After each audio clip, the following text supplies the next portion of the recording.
Lesson अपना कौन सा चल रहा था, इलेक्ट्रोस्टैटिक, ठीक है, हिंदी में बोलते हैं उसको स्थिर विद्युत। इस लेसन के अंदर हमने जो पहले किया था वो कौन सा टॉपिक था, आवेश, आवेशों के प्रकार, पॉजिटिव है या नेगेटिव है, और आवेशों का कारण क्या है। आवेश का कारण मैंने क्या बताया था, आवेश का कारण बताया था मैंने इलेक्ट्रॉन, या तो इलेक्ट्रॉन जाएगा या किसी वस्तु पर आएगा। अगर इलेक्ट्रॉन बाहर निकलेगा वस्तु से तब उसके ऊपर कौन सा आवेश होगा, धनात्मक, और यदि किसी वस्तु के ऊपर इलेक्ट्रॉन आ गया तो होगा माइनस आवेश, ठीक है। अब जो आपको बात याद रखनी है जो आगे वाले टॉपिक में काम आएगी। अब देखो इलेक्ट्रॉन है उसको अपने रिप्रेजेंट करते हैं इससे, इलेक्ट्रॉन को जो प्रदर्शित करेंगे इससे करेंगे। एक इलेक्ट्रॉन पर आवेश की मात्रा कितनी होती है, इतनी, इतनी, ठीक है। प्रोटॉन है उसके ऊपर भी आवेश की मात्रा इतनी होती है, मात्रा, लेकिन प्रकृति क्या होती है, इसकी तो होती है प्लस वाली, इसकी होती है माइनस वाली। इनके मात्रक क्या होते हैं, आवेश का मात्रक होता है कूलाम। अब कूलाम किसे बोलते हैं, कैसे आया, वो आवेशों के गुण धर्म जो टॉपिक है उसके अंदर आ जाएंगे, ठीक है। तो अब अपने जो अगला टॉपिक है उसके बारे में डिस्कस करेंगे। नोट्स है वो आपके अपलोड कर दिए थे ऐप के ऊपर, इंग्लिश मीडियम और हिंदी मीडियम वाले दोनों अलग अलग। तो अपनी हेडिंग आज की है वो है आवेशों के गुणधर्म।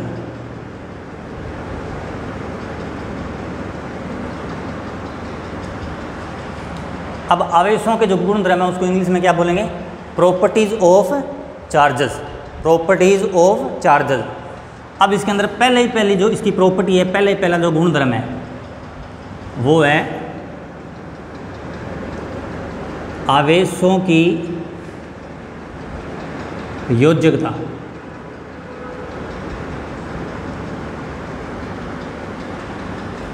इस वर्ड को इंग्लिश में क्या बोलते हैं,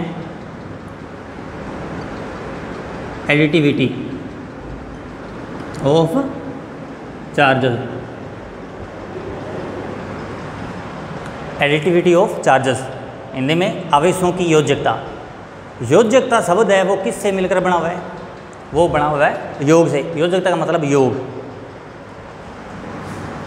अब इसका मतलब क्या है, कोई वस्तु है, अब आवेश को अपने किससे लिखते हैं, Q से, आवेश को Q से लिखना है।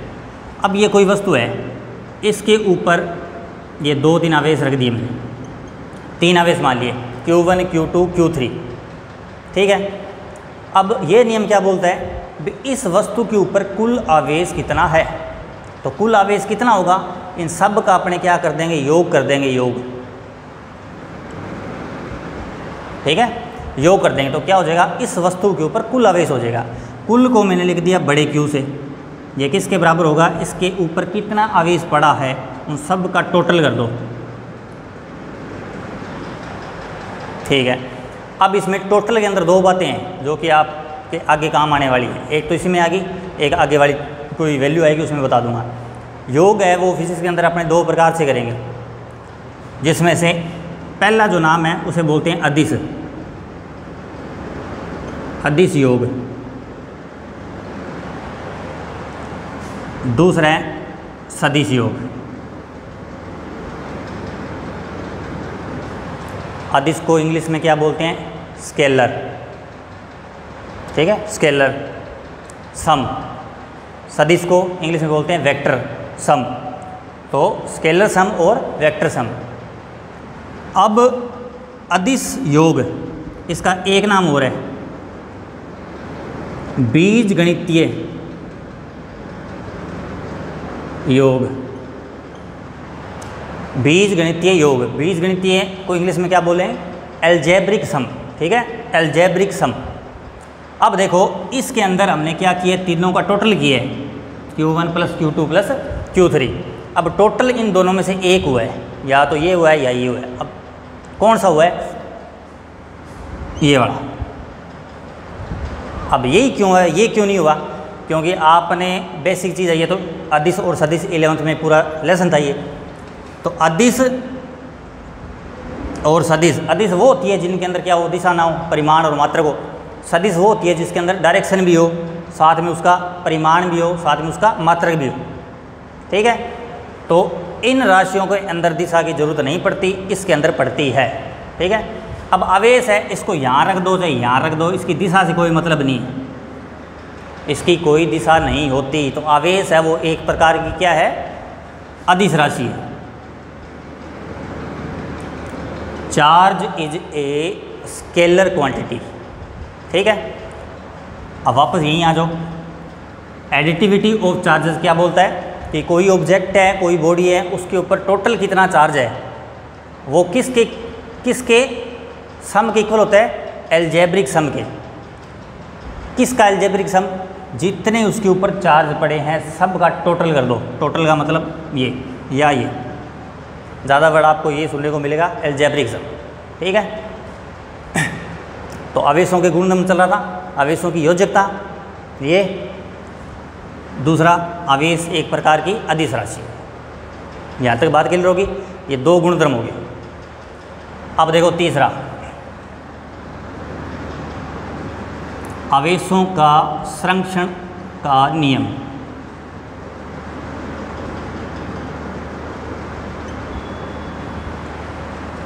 इंग्लिश में क्या बोलते हैं, conservation law of charges, conservation law of charges या आवेशों का संरक्षण का नियम। संरक्षण का मतलब क्या है, कोई चीज़ है वो नियत हो, कोई भी क्रिया हो, कोई भी अनुक्रिया हो, ठीक है, उसके बाद में क्रिया करने से कोई भी क्रिया हो रही है, उससे पहले टोटल कितना और क्रिया करने के बाद में टोटल कितना, अगर वो सेम है तो उसका मतलब वो राशि है वो क्या है, संरक्षित है, कंजर्वेटिव है। अब यहाँ पे क्या हो रहा है, बात किसकी कर रहे हैं, बात कर रहे हैं आवेशों की। कैसे, ये दो मैंने ऑब्जेक्ट ले लिए, दो वस्तुएं ले ली, मान लो दो बॉडी है, इसके ऊपर मान लो 4 प्लस है तो इसके ऊपर 4 ही माइनस के होंगे। इधर मान लो 5 प्लस के हैं, 5 माइनस के हैं। ठीक है, अभी ये दोनों अलग अलग पड़ी है, थोड़ी दूर है, इनके बीच में कोई क्रिया नहीं होती। अब हमने क्या किया, दोनों को रगड़ दिया। रगड़ने वाला एग्जाम्पल कल मतलब पिछली जो क्लास थी अपनी, आवेश का कारण क्या है, कारण क्या था, इलेक्ट्रॉन, उसमें आपको बताया था उसको कंघे को मान लो चाहे स्केल को मान लो, सर पे रब करके नीचे ले गए तो छोटे मिट्टी के टुकड़े उसके ऊपर चिपक जाएंगे, मतलब कहने का था उसके ऊपर गुण आ गया, वो क्या था, वो आवेश था। अब भी हमने इन दोनों को रब नहीं किया। अब मैंने इसको देख लिया, रब नहीं किया, तब टोटल कितना है इस पूरे सिस्टम पे, ये पूरा सिस्टम है, पूरे सिस्टम पे देखना है। सिस्टम को हिंदी में बोलते हैं निकाय। अब हमने रब किया, मान लो एक वस्तु से इलेक्ट्रॉन है दूसरी वस्तु में चला गया,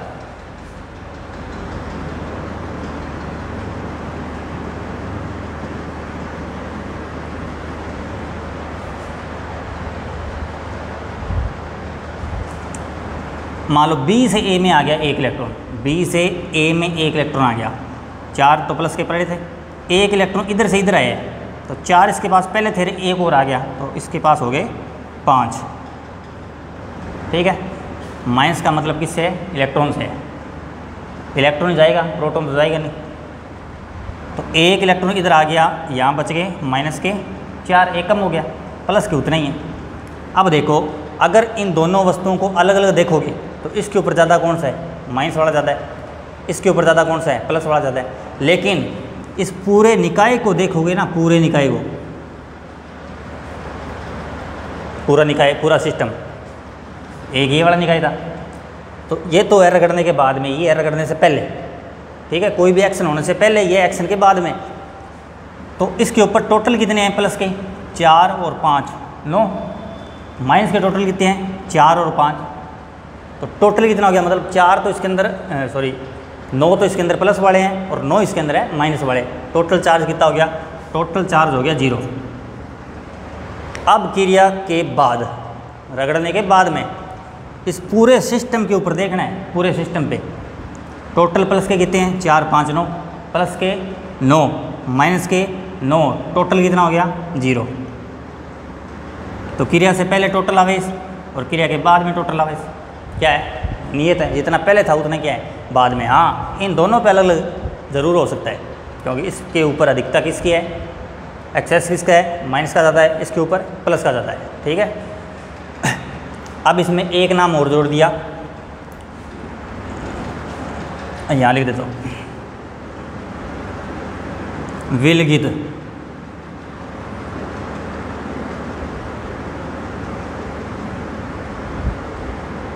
आइसोलेटेड, हिंदी में विलगित, इंग्लिश में आइसोलेटेड। अब इसका मतलब क्या है, विलगित का मतलब ये दोनों वस्तुएं जहाँ पे रखी हुई ना, इसके आसपास कोई दूसरी वस्तु है, मतलब जिसके ऊपर आवेश है वो नहीं है। इन दोनों को इस चीज़ से कोई मतलब नहीं है कि इसके बाहर क्या चीज़ है, बाहर क्या चीज़ है। अगर मान लो इनको मतलब होता भी बाहर कौन सी है, दूसरी वस्तु एक और पड़ी है, इसके ऊपर प्लस ज़्यादा है या माइनस ज़्यादा है, कोई भी वस्तु हो सकती है, उसके ऊपर प्लस भी हो सकता है माइनस भी हो सकता है। तो मतलब ये जो आवेश है ना, वो इस आवेश को क्या करेगा, प्रभावित कर देगा, या तो अपनी तरफ खींच लेगा, अट्रैक्शन फोर्स लगेगा, आकर्षण फोर्स, या इसको क्या करेगा, प्रतिकर्षित मतलब रिपेल करेगा। तो आवेश है वो इधर उधर हो जाएगा। ठीक है, तो हमें इधर उधर नहीं करना, हमें देखना है पूरा सिस्टम, इसके ऊपर कुल आवेश कितना है और ये पूरा सिस्टम है कहाँ पे, इसके चारों ओर जो मीडियम है वो कौन सा है, वो है ये वाला विलगित या आइसोलेटेड। तो इसे क्या बोलते हैं, आवेश एक संरक्षित राशि है। ठीक है, टोटल आवेश है क्रिया से पहले, क्रिया के बाद में। ठीक है, ये दोनों रहते हैं सेम। ये बात समझ आ गई, कितने हो गए आवेशों की योजकता, आवेश एक प्रकार की अदिश राशि है, आवेशों का संरक्षण है।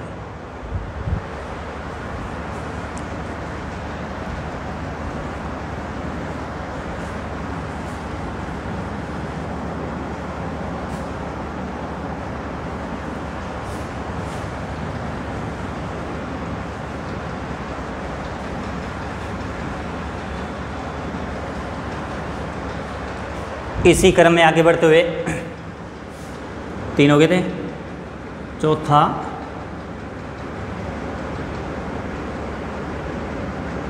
आवेश का मात्रक, मतलब इसकी यूनिट।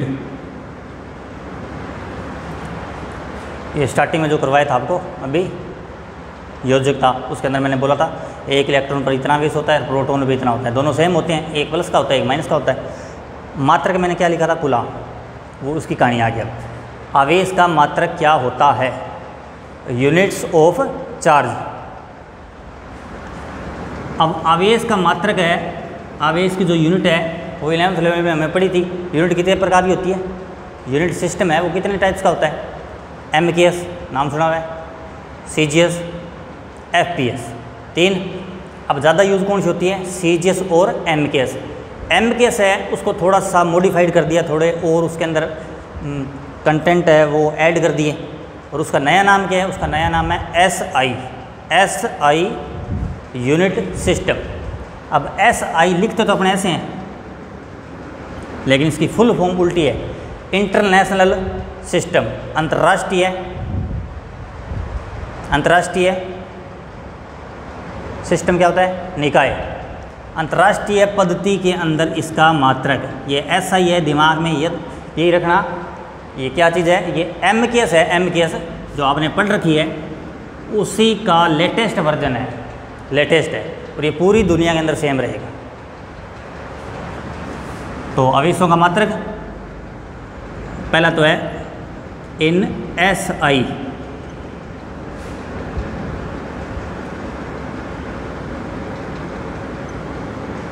SI यूनिट सिस्टम के अंदर इसका मात्रक क्या होगा, MKS वाली है।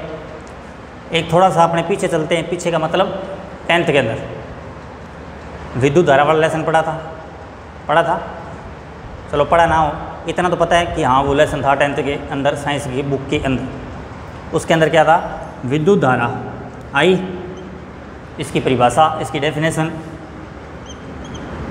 Q/T था, Q/T। अब यहाँ से Q equal to I into t. याद आ रहा है कुछ धुंधला धुंधला कि हाँ ये चीज़ हमने कहीं देखी थी, इतना ही चाहिए हमें। I क्या होता है? करंट का मात्रक एम्पियर से लिखते थे। कौन से सिस्टम में? M केस वाले में। T क्या है? समय का मात्रक क्या होता है? सेकंड। समय का मात्रक तो M case, C case, F case जो मर्जी लेना, सेकंड ही आएगा। अब Q क्या चीज़ है? Q है आवेश। तो आवेश का मात्रक हमें निकालना है। कौन से सिस्टम में? SI में। तो आवेश का मात्रक होगा I का मात्रक, मतलब धारा का मात्रक इंटू समय का मात्रक। आवेश का मात्रक किसके बराबर? धारा का होता है एम्पियर, समय का हो गया सेकंड। तो आवेश का मात्रक आ गया ये। अब एम्पियर इंटू सेकंड को बोलते हैं कूलाम। और इसको रिप्रेजेंट करते हैं, इसको प्रदर्शित करते हैं बड़े C से। ठीक है। तो आवेश का मात्रक SI यूनिट सिस्टम के अंदर क्या होता है? कूलाम।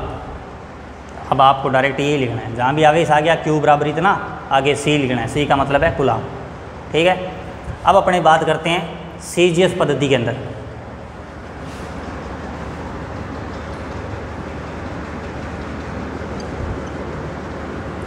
CGS पद्धति के अंदर जो इसके मात्रक होते हैं उनके 2-3 नाम हैं। पहला state coulomb,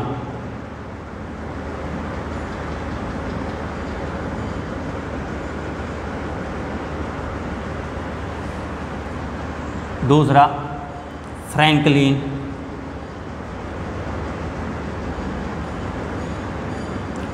ESU। State coulomb बोल दो, फ्रैंकलिन बोल दो, ESU बोल दो। ये तीनों की तीनों मात्रा है वो कौन सी पद्धति में? CGS में। अब इसमें ESU, इसकी फुल फॉर्म क्या है? इलेक्ट्रोस्टैटिक यूनिट, स्थिर विद्युत इकाई। ठीक है। फ्रैंकलिन को लिखना है FR से। ये ESU है, इसका हिंदी का नाम क्या है? स्थिर विद्युत इकाई, ESU। अब ये फ्रैंकलिन है, इसकी एक बात और बताता हूँ आपको। आवेश कितने प्रकार के होते हैं? 2 प्रकार के। नामकरण, एक तो प्लस, एक माइनस। ये जो नामकरण जिसने किया था ना, जो पंडित था, वो ये था। ठीक है। आवेशों के प्लस और माइनस ये प्रकार है, वो किसने दिए? इसने। ठीक है। नाम इसका क्या है? फुल फॉर्म है इसकी फ्रैंकलिन, शॉर्ट में FR लिखना। अब जैसे अपने बोल दिया ना कि द्रव्यमान का मात्रक, द्रव्यमान SI में तो क्या होता है? kg, CGS में ग्राम। तो 1 kg किसके बराबर लिख सकते हैं अपने? कितने ग्राम होते हैं? 100 या 10? 1000 ग्राम। वैसे ही हमें ये देखना है भी 1 कूलाम के अंदर कितने स्टेट कूलाम है या कितने ESU है। अब ये वाली वैल्यू आपको याद रखनी है। 1 कूलाम, इसके अंदर 3 × 10⁹। ये नाम कहीं सुना हुआ है? ये है विद्युत चुम्बकीय तरंग, या बोल दो प्रकाश की चाल है। ये प्रकाश की चाल, इसको मत देखो, इसको देखना है। 3 × 10⁹ नहीं, 8 थी। 3 × 10⁸ है। चलो मैं 8 कर देता हूँ, एक बार ये लिख दिया। 3 × 10⁸। ये है क्या? ये प्रकाश की चाल है, किसमें? हवा या निर्वात में। ये तो पता होगी वैल्यू, 11th में भी देखा होगा, 9th के अंदर भी थी। इसकी पावर आप 1 बढ़ा दो, 8 थी 9 कर दो, 8 थी 9 कर दी। तो ये किसके बराबर है? 1 कूलाम। 1 कूलाम इतने ESU के बराबर है। ये वैल्यू आपको याद रखनी है। ठीक है। एक कूलाम के अंदर कितने ESU है? 3 × 10⁹ ठीक है। इसकी एक इकाई और होती है EMU। EMU electromagnetic unit. Electromagnetic unit. Electro का मतलब विद्युत, मैग्नेटिक का मतलब चुंबक, यूनिट का मतलब इकाई या मात्रक, विद्युत चुंबकीय इकाई।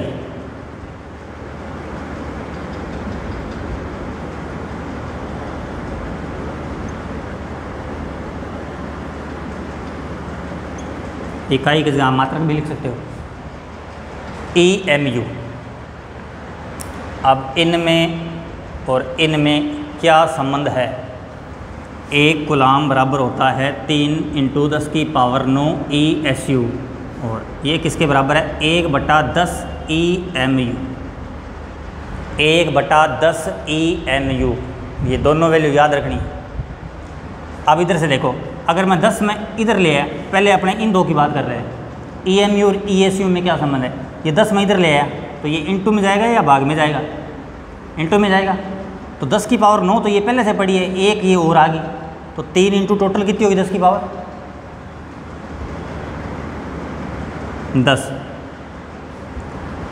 ESU।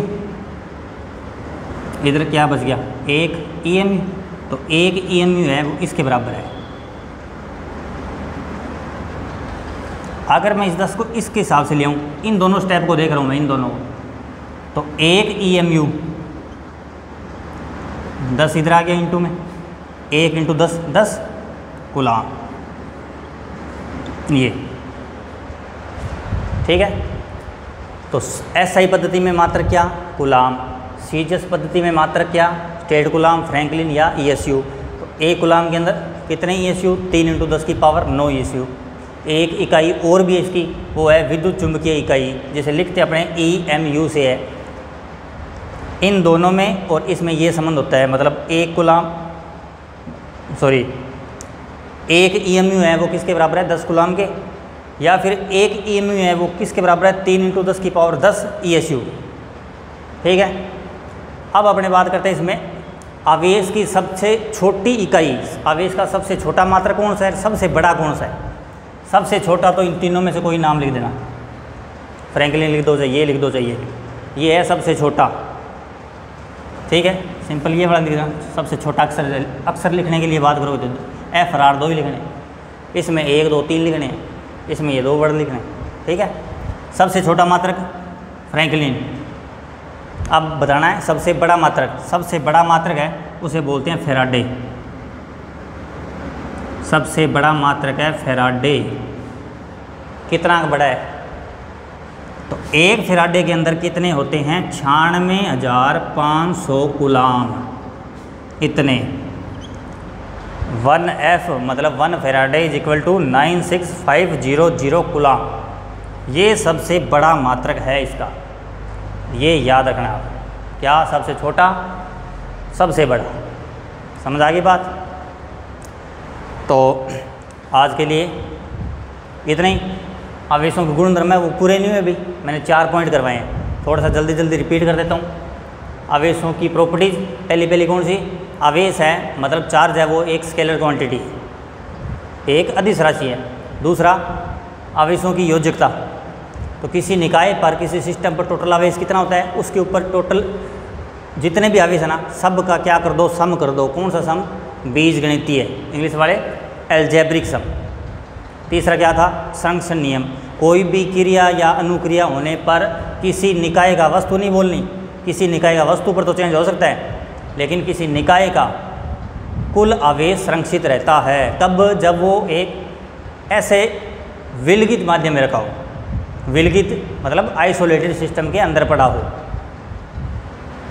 तो कोई सिस्टम है वो किसी आइसोलेटेड सिस्टम के अंदर पड़ा है, तो इंटरेक्शन के बाद में टोटल चार्ज है वो क्या रहता है? कांस्टेंट रहता है। तीन ही, चौथा ये वाला बताइए। ठीक है, ओके।